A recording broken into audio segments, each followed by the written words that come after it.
It's day 2 of the Open BICAM as senators and congressmen meet to reconcile their versions of the proposed 2026 national budget. Let's get an update from Dexter Ganibe of Abante, live from the PICC. Dexter, what agencies so far have been tackled? Andrea, the conference from the House of Representatives and the Senate will resume today the deliberations on the disagreeing provisions of the versions of the both houses for the 2026 General Appropriations Bill, particularly on the budget of the Department of Public Works and Highways.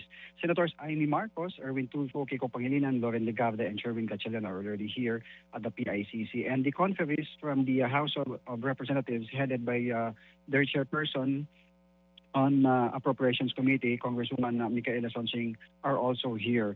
It is already 4 o'clock in the afternoon, but the BICAM meeting for today has yet to commence.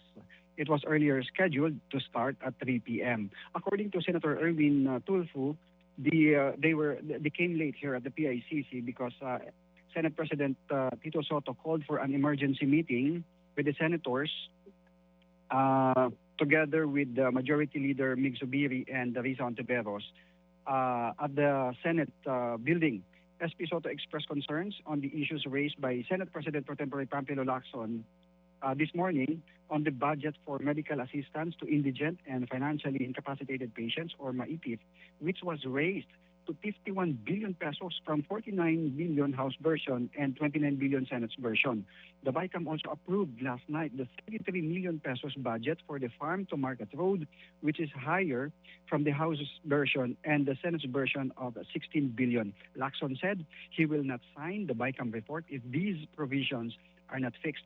Today's BICAM meeting will have, just like I said, the DPWH budget to be scrutinized by the senators and representatives from the House. And as of now, the House representatives are having also their emergency meeting right now, and we are waiting for any result if they will commence or they will start the second day of the BICAM meeting. Andrea. Dexter, with the day 2 of the Open BICAM starting late, may impormasyon na bang nabanggit kung ma-extend ba ito o hanggang ngayong araw na lang? We're waiting for the words from the both chairperson of the Senate Committee on Finance and the House Committee on Appropriations kung ano yung mapag-uusapan, dahil right now yung conference from the House are having their emergency meeting. The senators are already here and they are waiting.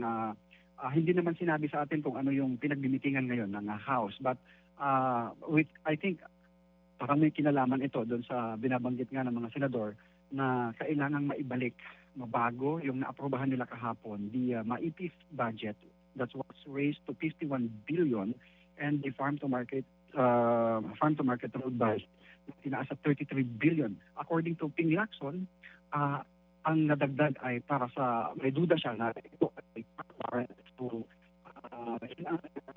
natin na ating pinag-uusapan ngayon kung ano ang magiging hakbang both the House of Representatives and the Senate. Andrea.